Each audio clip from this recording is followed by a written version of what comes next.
Jesus. Quem está feliz com Jesus, diga amém. Quem está muito animado, diga aleluia. Olha, até um som aqui no fundo. Você sabia que Deus ama pessoas animadas? Deus, Ele impulsiona a gente a ser animado. Isso aí é muito interessante. Olha quanta gente no culto das 19. Hoje pela manhã o culto lotado aqui às 9 horas da manhã, lotada a igreja, um culto abençoado. Às 17 horas tivemos também um culto tão abençoado, e não vai ser diferente agora, porque já está sendo abençoado, amém? Tem 3 améns aqui, Jesus, amém, gente? Amém. Estou feliz de ver lá o Patrício retornando com a sua esposa, Jesus de Nazaré. Estou de olho nesse Fernandes aí, viu? Em nome de Jesus. O João Carlos, a prima, Jesus de Nazaré, depois de 2 domingos ausente, eu estou de olho neles também, né? Eu fico aqui de olho em vocês aqui, né? É tão bom saber que Deus está presente neste lugar. Você quer ver quantas pessoas nos honram com a sua presença pela primeira vez que você entrou aqui no domingo? Levante a sua mão, nós queremos te conhecer. Você que entrou pela primeira vez aqui no domingo, pode levantar as mãos. Nós temos ali pessoas aqui no meio, ali, aqui na frente também, lá atrás também, ali no meio. Olha quanta gente. Vamos aplaudir ao Senhor pela vida delas. Nós queremos honrar vocês e dizer que estamos felizes com a presença de vocês aqui nesta noite, neste domingo, dia 21, que Deus te abençoe de forma especial. Quem te convidou para estar aqui pode saber de uma coisa muito importante, é porque te ama demais, e que quis se trazer no melhor lugar do mundo, que é a casa do Senhor. Você que levantou a sua mão, por gentileza, se você não deu o seu nome na entrada, na saída, eu quero te convidar a você dar o seu nome naquele balcão, que tem umas flores lindas, brancas lá em cima. Aí você dá o seu nome, vai receber um kit. Nesse kit tem várias coisas lindas, inclusive um CD com uma mensagem linda da igreja para você. Então você pode pegar esse kit e vai embora muito mais abençoado que você já está. Amém? Quem gosta de notícia boa aqui? Amém. Só se tiver mais de 200 pessoas que gostam. Quem gosta de notícia boa? Amém. Então, olha só que coisa boa. Essa semana, ontem, inclusive, né, pastor Aurino, nós acabamos de instalar lá no nosso acampamento, está em fase terminal, inclusive, uns brinquedos que nós compramos para as nossas crianças, né? Aqui está uma parte, são várias partes que nós compramos para as nossas crianças, são brinquedos muito lindos, autorizados, reconhecidos, né? São várias partes deles. Nós já estamos preparando, na verdade, para o Acampa Kids, que vai acontecer em novembro. Então, as nossas crianças, além do que já o acampamento oferece, elas vão ter muito mais agora, porque nós investimos nas nossas crianças e amamos as nossas crianças. Amém? Eu não sei você, mas eu amo as criancinhas. Eu amo as criancinhas. E eu sinto que elas me amam, sabia? É impressionante. Hoje na entrada aqui do templo, agora no culto às 19, eu estava entrando, escuridão, estava no louvor, aí vi uma menininha desse tamanho assim, com uma flor assim no cabelo, ela me viu, me abraçou, pastor, me abraçou, deu um beijo nela, aí eu falei, tá tudo bem, tudo bem. Ela falou assim, pastor, o senhor está bem, pastor? Desse tamanho, eu falei, será que eu estou tão mal assim? Eu já estava bem. Olha que lindo, né? Que preocupação, que graça, né? Ver essas criancinhas assim, tão envolvidas, tão comprometidas com o Evangelho, né? A gente ama as crianças, temos que investir nas crianças, e por isso que o nosso Ministério Infantil, ele zela por isso, né? Notícia boa, quem aqui guarda segredo? Meu pai, tem só 3. Quem guarda segredo, porque se você guardar, eu prometo contar um segredo. Quem guarda segredo, levante a mão. Tem uns 10 que não guardam aí. Santo de Israel, o que eu faço, hein? Então vamos lá, vou acreditar que você que não levantou a mão nem entendeu o que é, tá bom? Então vamos lá. Deus tem abençoado tanto a nossa igreja. Presta atenção, nessa crise que está passando o país, nessa crise que passa o país, Deus está nos dando a oportunidade da aquisição de uma propriedade que ela tem um valor equivalente a 15 milhões. O Ladislau disse para mim: pastor, eu pago sozinho. Eu pago sozinho. Mas eu disse: não, fica tranquilo. 15 milhões é mais ou menos a avaliação dessa propriedade. Ela tem 4 alqueires. Ela está na região mais nobre de São Paulo, que se chama Cantareira, aqui na Zona Norte. Tem 3.200 metros quadrados de áreas construídas. Enorme. Vocês se lembram quando nós estamos orando pelas 12 igrejas? Que nós estamos assim, amando, apaixonados para abrir 12 novas igrejas agora, dia 25 de novembro. Nós estamos assim empenhados, determinados a abrir 12 novas igrejas, mesmo nessa crise toda, porque nós cremos que Deus está conosco. E quando você vê a relação das igrejas que nós estamos orando, naquele painel, quando você desce, não tem 12, tem 11. Porque a 12ª está ali, nascendo na Cantareira. Amém? Você vai ver que tem 11, porque a 12ª é essa surpresa. Que se Deus quiser, em nome de Jesus de Nazaré, tudo já está devidamente assinado, os advogados da igreja, advogados da outra parte, o contador, as partes envolvidas administrativas, já está tudo em ordem de ata, o registro de ata, está tudo em ordem. Eu quero crer que essa semana, em nome de Jesus, nós vamos conseguir pegar a chave dessa bênção. E aí nós vamos mostrar aqui domingo que vem, embora seja eleição, embora vai estar uma confusão no país, nós vamos ter os 3 cultos aqui. Nós vamos, se em nome de Jesus, eu vou estar mostrando para você aqui na tela uma vista aérea dessa propriedade. Nós vamos estar mostrando alguns detalhamentos dessa propriedade, para você ver o presente que Deus está dando para a nossa igreja, para a Metodista Renovada. Amém? Amém, gente? Amém. Você pode aplaudir ao Senhor por essa vitória. É Deus com a gente. Por isso que nós estamos determinados, né? Quando a gente cumpre a vontade de Deus, quando a gente obedece a Deus, é inevitável que Deus não nos abençoe, porque está na palavra dele, que quando nós obedecemos, ele nos abençoa. Mesmo na época da crise, ele faz diferença e de mim para com você também. Amém? Por isso que teve um irmão na igreja, que não, isso eu posso falar depois, depois eu falo para vocês, mas por isso que nós estamos determinados, né, a abrir essas 12 igrejas, porque nós estamos fazendo o que agrada o coração de Deus, é investir no reino, para que vidas sejam alcançadas e libertas, porque se nós queremos mudar a história desse Brasil, vai ser nas eleições domingo que vem que você vai votar, amém? E não pode votar errado, gente, você tem 2 opções, 2. Você não tem nem 3, é 2. Se você votar errado, o Santo de Israel, o sangue de Jesus tem poder sobre a sua vida, né? Então, vota certo para mudar esse país, para mudar política e economicamente. Mas a nossa decisão de mudança do Brasil não vem da economia, não vem da política. A mudança de pessoas vem de Jesus Cristo. Por isso nós temos que marchar e abrir igrejas, mais células, mais células, mais células, porque nós temos que expandir o reino de Deus. Amém? Você pode aplaudir ao Senhor?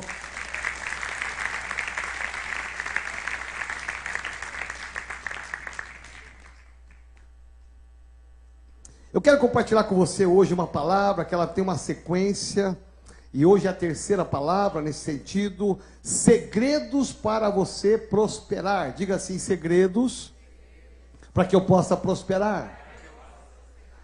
Vamos entender aqui de novo, só reprisando rapidamente, que prosperidade não é só dinheiro. Presta atenção, tem muita gente que tem uma visão equivocada. Tem pessoas que acham que prosperar é só dinheiro. Não, prosperidade é ter uma vida plena com Deus. A vida sem Deus, ela não é próspera, ela é vazia. Uma vida sem uma família abençoada, ela é vazia. Uma vida sem saúde também não é próspera. Uma vida sem trabalho não é próspera. Uma vida que não serve a Deus não é próspera. Uma vida que não tem dinheiro também não é próspera. Então o dinheiro faz parte de um complexo de itens que diz respeito a uma prosperidade plena. Quando Jesus disse: eu vim para para dar vida e vida abundante. Ele está dizendo, há uma prosperidade, há uma vida melhor do que a sua. Não é apenas uma vida que eu tenho para dar, eu tenho uma vida abundante para te dar. Essa abundância diz respeito à prosperidade. Amém? Por isso eu olho a história de alguns homens na Bíblia, eu fico impressionado, porque Deus, Ele abençoou alguns homens mais do que outros. Por que que Deus abençoou? E eu fiquei pensando e fui buscar na vida de José do Egito, oito lições que nós pudéssemos aprender.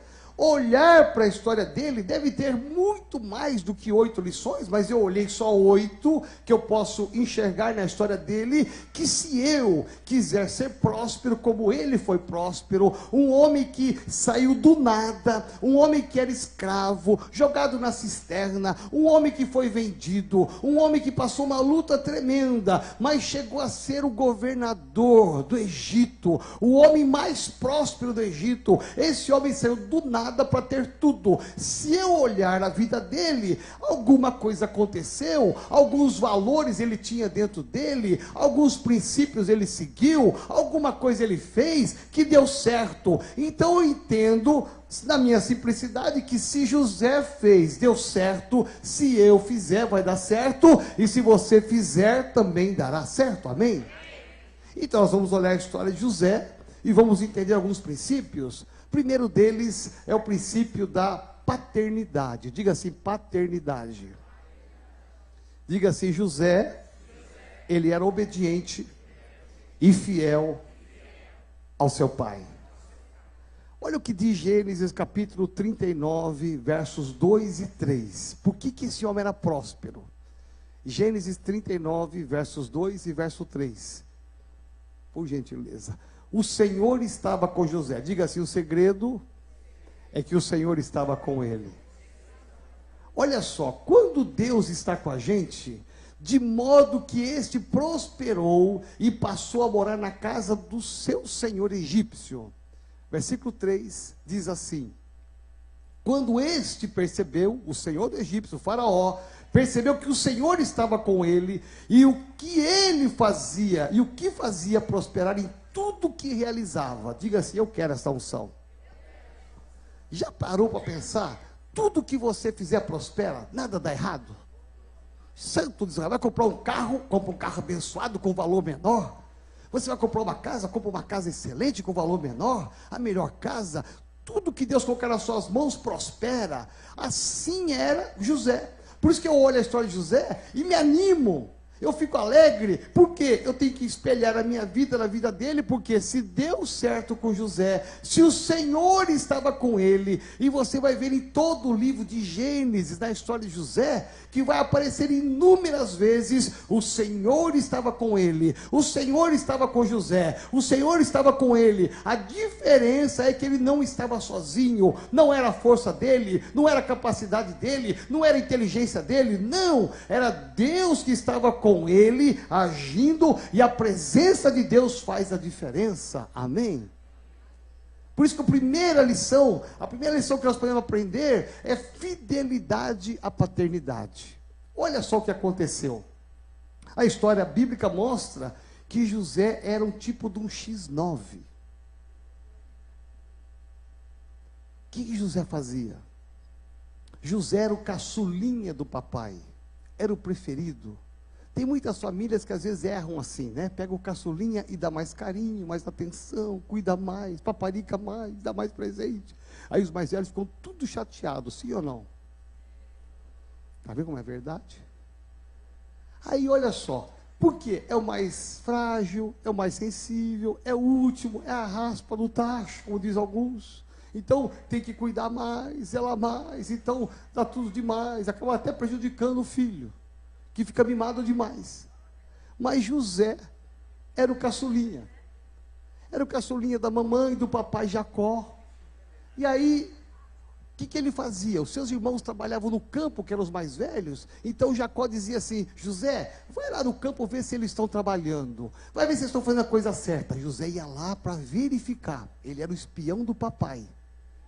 E ele via que os irmãos estavam aprontando, estavam bagunçando. O que ele fazia? Voltava e contava para o pai: pai, o senhor não sabe de nada, estavam tudo bagunçando lá, as ovelhas, tudo disperso, os caras brincando, rindo, jogando bola no WhatsApp. Pai, eles estavam tudo lá, pai. Aí o pai chamava os filhos, ficava bravo, disciplinava, corrigia, castigava, e eles ficavam irados com José, porque José entregava a eles. Toda vez José fazia isso, a missão dele era essa. Então os irmãos odiavam José. A Bíblia diz que ele era odiado pelos irmãos, mal falado pelos irmãos. Eles sabiam que o pai ele era o queridinho do pai. Então José nos dá uma lição seguinte: ele deve ter sofrido muitas pressões para não falar nada para o pai. Olha, não conta nada, por favor, pelo amor de Deus, não fala nada para o pai, nós somos assim, fazendo coisa errada, né? Não, José, ele era fiel ao seu pai, ao ponto de obedecer o pai e dizer: eles estão fazendo coisas erradas, assim, assim, assado, mesmo sabendo que ele ia depois ser maltratado, mal falado pelos seus irmãos, porque ele tinha um princípio de obediência e fidelidade ao seu pai. Amém? Diga assim: fiel ao pai, eu sou abençoado. Quantos filhos aqui ainda moram em casa? Ainda moram em casa? Pode levantar a mão bem alto, não tenha vergonha não. Isso. Olha só, vocês moram numa casa que tem um pai, tem uma mãe, que tem princípio, que tem regra, que tem conduta, que tem uma forma de ser. O filho que mora com o pai ainda, que não casou, deve ser fiel ao seu pai, obediente ao seu pai. A Bíblia diz em Efésios capítulo 6, versos de 1 a 3, Paulo vai dizer o seguinte: o filho que honra o seu pai, que obedece ao seu pai, que é fiel ao seu pai, esse filho recebe duas promessas. A primeira promessa: vai ter vida longa, 110 anos. Segunda promessa: vai ter saúde, vai ser próspero, porque a pior coisa do mundo é estar com 110 anos pobre. Santo de Israel, não tem dinheiro para nada, nem para saúde, vai para o SUS toda hora, não tem dinheiro para cadeira de roda, o que é isso? Então, por quê? Porque não obedeceu pai e mãe. Agora, a outra coisa é você ter saúde e não ter dinheiro. Não adianta nada, e Deus une as duas coisas. Você tem que ter saúde, uma vida próspera, e também você tem que ter longevidade, porque tem gente que tem muito dinheiro e morre cedo, vive em restaurante comendo gordura, com 40 anos está infartado, morrendo, não adiantou nada. Por quê? Porque você tem que obedecer o seu pai e a sua mãe, porque isso é o princípio, primeiro mandamento com promessa: honra teu pai e tua mãe. Quantos filhos são casados que aqui estão, que têm seus pais vivos ainda? Levante a mão. Amém. Olha só quanta gente. Você sabia que você tem que honrar seu pai e sua mãe também? Porque tem gente que só vai na casa do pai e da mãe de domingo e leva todos os 5 filhos para comer de graça. Todo domingo. E liga e fala: tem macarronada hoje? Tem lasanha hoje, Bel? Ainda liga perguntando qual é o cardápio. Casou, tem a sua família, amém. Mas esquece que você ainda é filho, tem que honrar pai e mãe, né? Nunca leva um vaso de flor. Se possível, ainda leva as mudinhas que a mãe tem em casa e leva embora ainda. Ah, eu vou levar esse vasinho embora para minha casa. Só tira, só mama. Então, a Bíblia diz: honra pai e mãe. José foi um homem que ele teve a promessa, cumpriu a promessa, porque ele era um homem fiel ao seu pai, ele era obediente ao seu pai, ele honrava o seu pai. Quando você honra seu pai e sua mãe, qual é a última vez que você deu presente para sua mãe? Qual foi a última vez que você deu alguma coisa para o seu pai? Ah, mas ele está velho, tem tudo em casa. Honra teu pai e tua mãe, com o presente, com a palavra, leva para passear, faça alguma coisa, mas honra teu pai e tua mãe, amém? Diga assim: Senhor, tem misericórdia de mim. Segunda lição que eu aprendo com esse homem, está em Gênesis capítulo 37, 5 e 9, mas eu queria que colocasse só o 19, por favor, só o 19, porque Gênesis capítulo 37 vai falar que ele teve 2 sonhos. Ele sonhou 2 vezes em momentos diferentes, ele era um sonhador, e no versículo 19 diz assim: quando ele chegava, as pessoas diziam para ele assim: lá vem o sonhador. Lá veio um homem sonhador. José tinha um nome, um apelido de sonhador. Diga assim: eu preciso ser sonhador.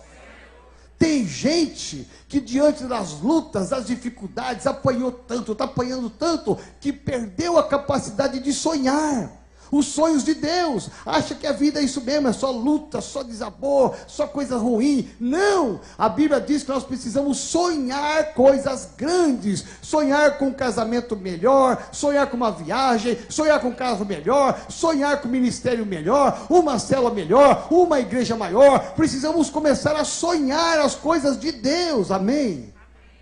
Quantas mulheres que passaram dos 30 anos e disseram: já era. Como já era? Trintona, em pé. Não já era não. Se você não casou até hoje, porque tem gente que vai nas festas de casamento das amigas e não casa. Vai na festa das crianças, como é que chama mesmo? Quando vai nascer o nenê, chá de bebê, porque vai nascer o nenê e ela não casa. E fica só passando, achando que ficou para trás. Não ficou para trás não. Até hoje Deus te livrou de estrupício. Deus te livrou, porque Ele está guardando o melhor ainda para você. Amém, gente? Você está acreditando nisso? Creia nisso. Por exemplo, Deus está nos dando essa propriedade, lá na Cantareira. Olha só, um dia o irmão sonhou: pastor, eu sonhei que o senhor, que Deus tinha dado para o senhor um helicóptero. Eu falei: é mesmo? Foi antes dessa história. Eu falei, tomara Deus que Ele dê mesmo helicóptero, né? Eu já andei muitas vezes no P-44, quem sabe Ele vai dar para a gente um Robson 44. Aí eu falei: não, mas Robson 44 só cabe 4 pessoas. Se eu quero ir para Cantareira, da Cantareira para o Vale dos Mananciais, dos Vale dos Mananciais para a sede, para Cantareira e para tantas igrejas, eu tenho que ter um Robson 88, não pode ser o 44, Jesus. Nós temos que sonhar. Amém? Nem que a gente compre um helicóptero que caiu, que quebrou todo, estrupiou todo, a gente põe na igreja, reforma ele, põe no vale, reforma, põe Durepox e põe Superbond, reforma e vamos que vamos. Mas nós vamos ter um helicóptero, amém? Nós temos que sonhar. Amém? Porque quem não sonha, não cresce na vida. Está sempre com a mesmice da vida. Você tem que sonhar com coisas grandes que Deus quer te dar. E José era um homem por excelência sonhador. Então, uma das lições que nós aprendemos, que ele sonhava e ele interpretava. Ele revelava os sonhos. Por quê? Porque Deus queria fazer com que ele chegasse do nada para ser alguma coisa. Terceira lição que nós aprendemos de José: faça a diferença mesmo na adversidade. Diga assim: na adversidade, eu tenho que fazer a diferença. Tem muita gente que se curva, se prostra, está caído no meio da crise, no meio das pressões, das falácias. Talvez muita gente disse que você não ia ser nada, que você não ia conquistar nada, que você não ia fazer nada, talvez você não seria ninguém. Talvez no meio da crise, de muitas palavras, você cedeu às pressões. José é um homem que nos ensina que no meio da adversidade, ele era criticado, questionado, ele era amaldiçoado, ele era colocado em dúvida a sua palavra, ele foi checado muitas vezes, foi alvo de murmuração, de maus comentários. No meio da crise, da adversidade, ele se levanta e supera tudo, porque ele não cede à pressão, porque ele sabia quem ele era em Deus, e que Deus estava com ele, e se Deus estava com ele, ele passaria pela crise. A crise que está assolando hoje o país tem levado centenas e milhares de pessoas a uma profunda depressão, um vazio profissional, financeiro. Presta atenção, isso é uma fase, ela vai passar. Você tem que sonhar coisas grandes, como José, e saber que Deus vai restaurar. Se você perdeu em algum momento, Deus vai restaurar. Aprenda a viver acima da média, aprenda a superar as adversidades. Algumas pessoas que falam assim: pastor, nessa crise que está passando o país, o senhor vai comprar esse negócio, nessa crise vai abrir 12 igrejas, 12 igrejas, pastor, onde vai arrumar dinheiro? Meu irmão, o Senhor está conosco, isso faz a diferença. na crise, a diferença daquele que crê e daquele que não crê. E Deus honra aqueles que creem. Quarta lição que eu aprendo com José: vença as tentações. Diga assim: eu preciso vencer as tentações. Você sabe que José foi tentado. Existe uma diferença entre tentação e provação. Entre tentação e provação. A provação é Deus que manda para aperfeiçoar em nós a sua palavra.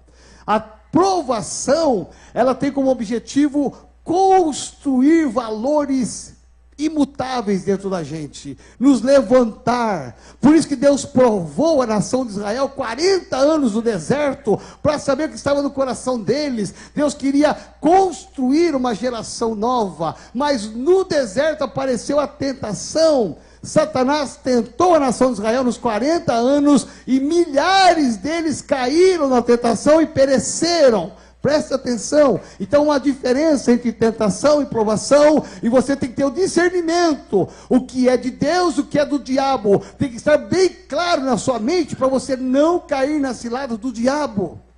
Porque José, quando estava na carreira, lá agora no palácio, lá agora no Egito, agora ali sendo levado como escravo, tendo alguns privilégios já, ali ele foi tentado pela mulher de Potifar. Ali naquele momento ele é tentado. Potifar colocou uma isca para ver se ele caía, e ele não caiu porque ele venceu a tentação.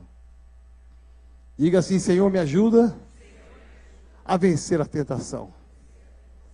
Nesse caso, foi uma tentação moral, sexual. Quantos têm caído nessa tentação? Quantos têm caído na tentação do dinheiro fácil? Quantos têm caído em muitas outras ciladas do diabo? Em artimanhas profissionais, financeiras, em coisas ilícitas. Gente, quanta gente está perdendo a bênção, porque está caindo nas ciladas do diabo. A vida parece que vai, mas a vida, quando ela vai com coisas erradas, lá na frente vai dar errado, não tem como dar certo. Então, José me é uma inspiração, nos é uma inspiração. Por quê? Porque ele venceu as tentações que foram colocadas pelo diabo. Em quinto lugar, José me ensina que eu preciso ajudar as pessoas a alcançar os seus sonhos. Diga assim: eu preciso ajudar pessoas a alcançar os seus sonhos. Você sabia que Deus prospera aqueles que têm um coração assim? Muita gente prospera e só quer as coisas para ele mesmo. Só para ele. É meu carro, minha casa, meu dinheiro, a minha viagem, as minhas conquistas, é tudo meu. E quando às vezes do teu lado tem parentes seus, tem familiares seus, tem amigos da igreja, tem líderes do seu lado que estão sonhando e que você pode ajudá-los a conquistar os sonhos. Quer ver que interessante? José estava lá no Egito quando o grande faraó teve um sonho de 7 vacas magras, 7 anos de 7 vacas magras não, 7 anos de vacas magras e 7 anos de vacas gordas. Olha o sonho que ele teve. E aí ele pediu para José interpretar, revelar.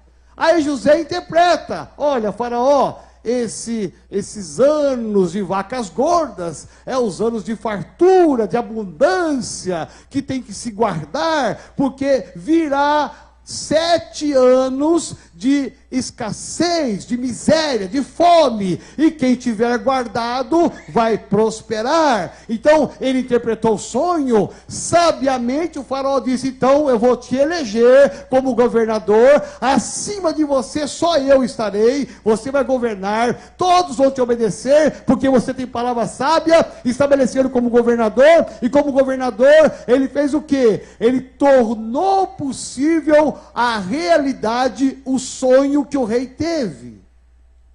Diga assim: quando eu abençoo pessoas, eu torno possível os sonhos delas. Por exemplo, vai ter um encontro com Deus de homens agora, comecinho de novembro. Talvez você conheça um homem que queira ir, mas não consegue pagar integralmente a sua estadia no acampamento Vale dos Mananciais. Ele não tem todo o dinheiro. É o sonho dele. Talvez você conheça uma mulher que ela quer muito que o marido vá, mas o marido não quer ir. E você pode ajudar esse marido aí no encontro com Deus. Você pode ajudar com uma parte financeira, a ajudar esse homem por encontro com Deus e ele alcançar o sonho dele. Eu tenho o privilégio de estar indo a esse ano com o pastor Felipe, é o pastor Alex, meu filho, já estou misturando tudo aqui, Jesus, né? Pastor Felipe está de férias, pastor Alex está organizando a caravana para Santarém. Estamos com quanto, filho? 21 pessoas. Muitos que estão indo ali, estão indo porque nós estamos financiando 100%. Gente que jamais teria condições talvez de ir esse ano, se alguém não ajudasse. É um sonho de muitas pessoas, e que nós estamos financiando, ajudando esse sonho a se tornar uma realidade. É avião, é hotel, é comida, é passeio, tudo em Santarém, tudo pago. Por quê? Nós queremos que essa pessoa diga assim: olha, alguém me ajudou a conquistar o meu sonho, e que viva a experiência que nós estamos vivendo lá em Santarém. Por quê? Porque Deus te promove, Deus te coloca em lugares altos, para que você possa tornar possível o sonho de pessoas. Amém? Quantos maridos tem aqui? Casados? Uau, olha quantos. O que a tua mulher sonha que você precisa dar para ela? Sangue de Jesus tem poder. Quantas mulheres nós temos aqui casadas? Olha, já diminuiu as mãos por quê? Vocês estão intimidadas? O que seus maridos sonham que você precisa dar para ele? Parou para pensar nisso? Que nós temos que entender que José, ele nos ensina que Deus vai fazer você chegar lá, em lugares altos, conquistando, para tornar possível os sonhos de outros que não podem. Você vai ajudar pessoas a conquistar, a serem abençoados. Amém?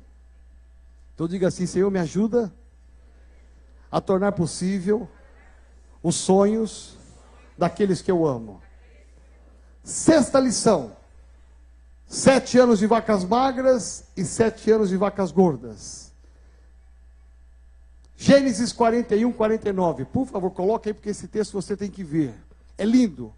Olha só o que diz: assim José estocou muito trigo, como a areia do mar. Tal era a quantidade que ele parou de anotar, porque ia além de toda medida.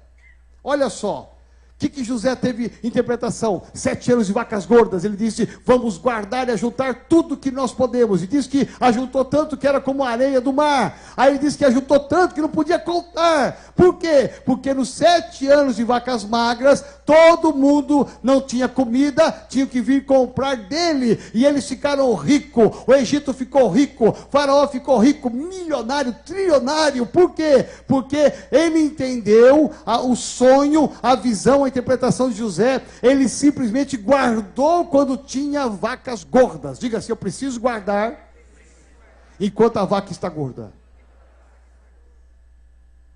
Presta atenção, tem gente, não vieram, tá? Tem gente que gasta tudo que ganha no mês. Alguns gastam até a mais que entra no cheque especial ou no cartão de crédito. Veja, gasta. Ah, tá tendo, gasta. E troca de roupa, e troca de carro, e troca de coisa, e troca, e come em restaurante, e gasta, tá tendo e tá gastando. Vaca gorda, tá entrando, vai gastando. Esquece que um dia pode ser que as vacas magras virão. E se você gastou tudo, como é que você vai se virar? Por exemplo, o ano passado e esse ano são os melhores anos para se comprar carro, comprar casa, fazer viagem. Sabe por quê? Porque está todo mundo vendendo tudo a preço de banana. Vale 300 mil meu apartamento, eu vendo por 150, 120, se der 100 eu pego. Quem é que tem 100? Ah, se eu tivesse 100. Não guardou na época das vacas gordas, presta atenção. A economia de José funciona hoje. É importante você guardar sem ser egoísta, mas ter uma aplicação, guardar dinheiro, porque o dia de amanhã você pode ter surpresas. Existem pessoas aqui na igreja que guardam no banco, na poupança, na aplicação, 1 ano de salário, salários altos. Ele guarda 1 ano. Por quê? Todo ano, ele está guardando um ano, está lá aplicado, não mexe, não mexe. Por quê? Porque quando vier o desemprego, ele tem pelo menos um ano para se garantir no mesmo padrão de vida até arrumar outro emprego. Isso é sabedoria de José. Amém? Diga assim: Senhor, me ajuda a não ser consumista e a saber guardar as coisas. Presta atenção, o grande segredo da economia de José está aqui. Ele guardou. Quando todo mundo consumiu, comeu tudo, gastou tudo. Quando acabou, chegou a época da escassez, José tinha em abundância. O povo ia e voltava, comprava. Ele ficou rico, o Egito ficou rico, o faraó ficou rico. Por quê? Porque ele soube guardar na época certa. Amém? Por isso que a nossa igreja está marchando, porque nós temos esse planejamento, nós temos essa determinação. E penúltimo segredo, nasce com José, 2 filhos, quando ele tinha 30 anos. 30 anos de idade, quando Jesus começa o seu ministério, nasce a ele 2 filhos. O primeiro, ele coloca o nome de Manassés, o segundo de Efraim. Manassés significa esquecer o meu passado. Diga assim: eu preciso esquecer o meu passado.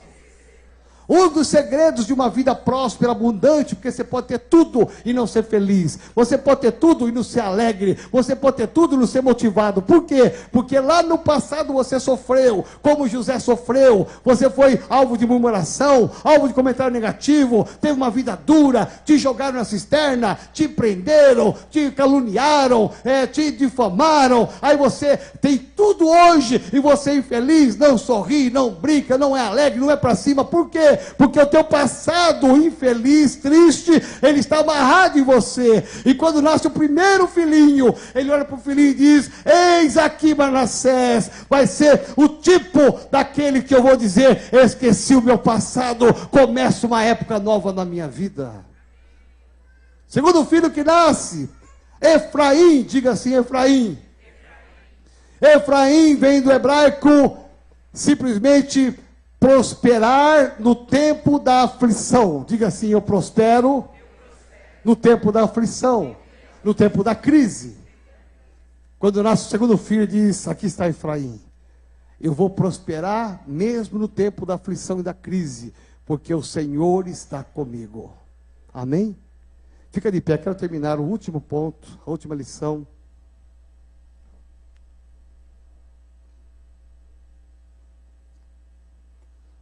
Eu vou dar como tarefa de casa para você ler.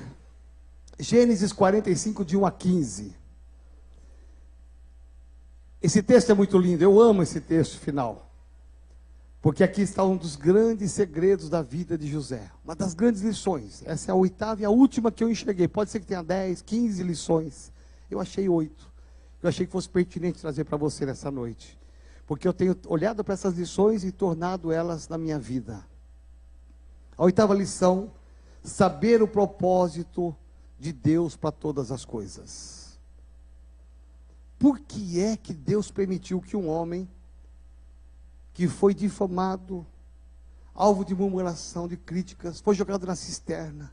Por que esse homem foi vendido para outros povos? Por que esse homem foi para o Egito e ficou escravo? Por que esse homem foi preso nas grades por uma palavra difamada? Por que esse homem passou tudo isso? E ele chegou onde ele chegou com todo o poder. Olha só, agora ele é endinheirado. É um homem cheio de dinheiro. Ele manda em todo mundo agora. Esse homem chegou onde todos nós sonhamos chegar. Com dinheiro, com poder, com fama. Esse homem chegou lá. Porque o Senhor estava com ele, mas ele sabia por que é que ele chegou. E aqui está o segredo. Quem quer saber, diga amém. No momento que ele fala isso é para acabar logo. Pastor, eu não posso ficar muito tempo em pé, né, Vilma? Olha só. Os seus irmãos foram a pedido do seu pai porque houve fome. Os seus irmãos subiram no Egito para comprar alimento. José viu que eram seus irmãos. Colocou à prova algumas situações lá. Aí eles pegam os alimentos e voltam. Acabou o alimento pela segunda vez. O pai Jacó diz, voltem lá e comprem mais alimentos. Quando pela segunda vez eles voltam, José vai ter um diálogo com eles e vai abrir, porque eles não reconheceram que era o irmão José. Eles não sabiam que era o José que estava ali, porque agora é um homem rico, cheio de roupas, no trono. Não é o nosso irmão estava na cisterna, foi vendido, sabe-se onde ele foi? Que final ele teve? Eles nem queriam saber mais. 13 anos se passaram. E depois dos 13 anos, eles encontram com José. E lá com José, a Bíblia diz que quando os irmãos chegaram e reconheceram que é José, sabe o que José disse? Ele estava apavorado. José, é você, José. Porque eles sabiam, eles tinham peso na consciência. Nós fizemos tudo errado com você. Nós fizemos tudo que não era para fazer com você. E você está onde você está agora. Agora nós vamos ser humilhados, presos, sei lá o quê. José olhou bem para eles e disse, não. Deus permitiu. Olha a visão desse homem. Deus permitiu que acontecesse tudo o que aconteceu comigo, para que eu chegasse aqui primeiro, olha só, do que vocês. Primeiro, porque eu quero abençoar vocês. Gente, ele tinha todo o motivo do mundo para ser um homem rancoroso contra os seus irmãos, cheio de dureza no coração. Mas ele disse, eu cheguei aqui primeiro, eu fui abençoado primeiro, para abençoar vocês.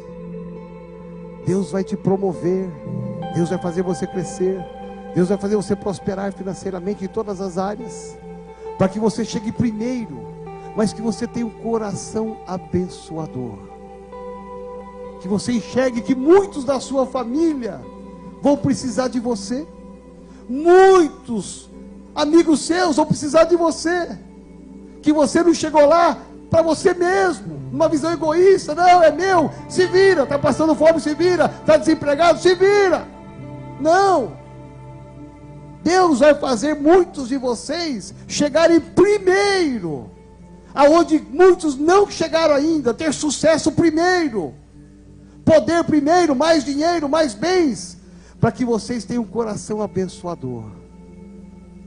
José perdoou os irmãos e disse, não, jamais faria alguma coisa com vocês. Eu cheguei aqui primeiro para ser um canal de bênção para vocês. Olha a compaixão do coração desse homem. Ele me ensina que quando eu sou fiel a Deus, que é o nosso Pai, eu posso ter um coração generoso. Eu abençoo a igreja, eu sou fiel no dízimo, eu sou fiel na oferta, eu participo da fachada, eu participo dos sonhos da igreja, eu participo de irmãos da minha célula que precisam às vezes de uma cesta básica, eu participo, porque eu cheguei primeiro, eu estou um passo além deles, eu posso ajudar, não é para mim mesmo, é para ajudar os outros, amém? Coloque a mão no seu coração, feche seus olhos.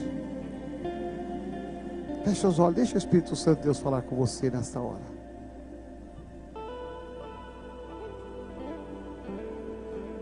O que é que precisa ser mudado dentro de você?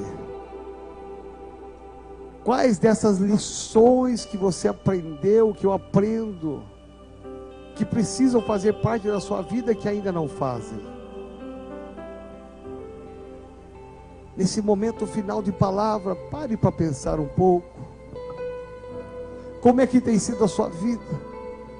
Como é que tem sido a sua casa? Deus te trouxe aqui nessa noite para que você ouvisse todas essas verdades tão claras, tão simples, para que você saia daqui dizendo hoje, eu vou tomar uma posição, eu vou mudar em algumas atitudes, eu vou mudar em alguns pensamentos, eu vou mudar em algumas palavras, eu preciso mudar meu comportamento, eu preciso mudar o meu jeito de ser, de agir, eu preciso mudar, eu quero chegar lá. Você quer chegar lá? Todos nós queremos, mas como é que está o teu coração nesta noite? Como é que está o teu coração? Fale para o Senhor agora. É você e Deus. Fale com o Senhor. Em nome de Jesus. Diga assim comigo: Senhor Deus, em nome de Jesus, eu declaro nesta noite que a minha vida é tua, tudo que eu tenho é do Senhor. Obrigado, Espírito Santo, pela revelação da tua palavra, pelo ensinamento. Me capacita a tomar uma decisão hoje de mudança de vida, de mudança de comportamento. Eu quero ser abençoado como José do Egito. Por isso me ajuda, Senhor, a colocar em prática, a fazer parte da minha vida todas essas lições, em nome de Jesus. Continue, Senhor, ao meu lado. Continue, Senhor, a estar comigo, para que haja a mesma unção que houve com José, em nome de Jesus. Amém, Senhor. Amém. Você pode aplaudir ao Senhor? Deixa eu perguntar. Eu não conheço todos que estão aqui, mas uma das primeiras coisas que José tinha era a certeza de que ele era de Deus. Talvez você está aqui pela primeira vez, segunda vez, terceira vez, eu não sei quantas vezes você nunca levantou a sua mão e nunca disse sim para Jesus. Talvez você nunca abriu seu coração e disse: Jesus, entra no meu coração, faz morada, eu quero ser teu, eu quero que o Senhor seja meu. Talvez você nunca disse: Senhor Jesus, eu quero te reconhecer como meu Salvador, porque naquela cruz o Senhor morreu pelos meus pecados, e eu quero ser livre hoje dos meus pecados. Talvez você entrou aqui e nunca fez essa oração, nunca levantou sua mão e disse sim para Jesus. Mas eu quero te encorajar, eu quero te desafiar hoje, a você que ainda não levantou, a levantar a sua mão e dizer para Jesus: eu quero ser teu, eu quero ser tua, eu quero entregar a minha vida ao Senhor. E se você quer tomar essa linda decisão, eu quero orar com você, eu quero te ajudar, porque você não pode sair daqui da mesma maneira. Você tem que sair daqui com o teu coração voltado a Jesus Cristo. E se alguém que quer tomar essa decisão, levante a sua mão, porque eu quero orar com você, o mais alto que você puder, em nome de Jesus. Vamos aplaudir ao Senhor. Tem uma pessoa ali. Vamos aplaudir ao Senhor. Louvado seja o nome do Senhor, bendito seja. Onde está você que precisa levantar a sua mão? Há mais alguém que precisa levantar a sua mão? Agora é a hora, agora é o seu momento, é o momento mais precioso da sua vida, da sua história. Eu queria chamar essa pessoa que levantou a mão. Vem aqui na frente, quem trouxe ela, vem junto aqui, por favor. Vem cá, você que levantou a sua mão, vem cá junto, vem cá você também. Vamos aplaudir ao Senhor. Vem cá você que quer levantar, pegar sua vida a Jesus Cristo. Vem cá, sobe aqui, vem cá, por favor. Sobe aqui, vem cá. Você ainda dá tempo, vem aqui para o altar. Vem aqui para o altar, pode subir aqui, por gentileza.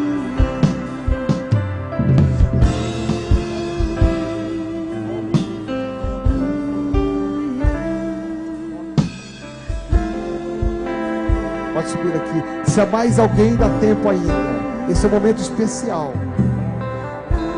Parabéns pela decisão de vocês. Vocês tomaram a decisão mais certa do mundo. Há mais de 40 anos atrás eu tomei essa decisão. Nunca mais larguei de Jesus. E assim será com vocês também. Amém? Aqui mais um para Jesus ali, ó. Vamos aplaudir ao Senhor. Vem cá. Dá tempo ainda. Vem cá, filho. Muitos falam assim: pastor, mas eu ainda fumo.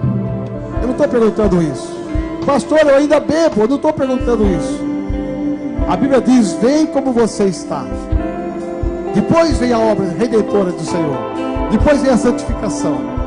O importante é essa decisão. Coração voltado a Jesus Cristo. Amém? Então eu quero que vocês orem comigo uma oração que vai abalar o céu e a terra. E vocês orem conosco aqui dizendo assim: Deus, em nome de Jesus, eu reconheço que na cruz do Calvário, Jesus Cristo morreu pelos meus pecados.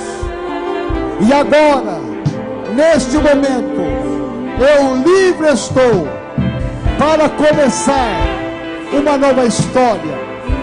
Vem Espírito Santo de Deus, faz morada em mim, usa a minha vida para ganhar outros para ti. A partir de hoje, eu começo uma nova história e eu serei em Cristo mais que vencedor. Em nome de Jesus, amém. Vamos aplaudir ao Senhor. Olha aqui, ó, essa aqui é a nova família de vocês. Olha quanta gente.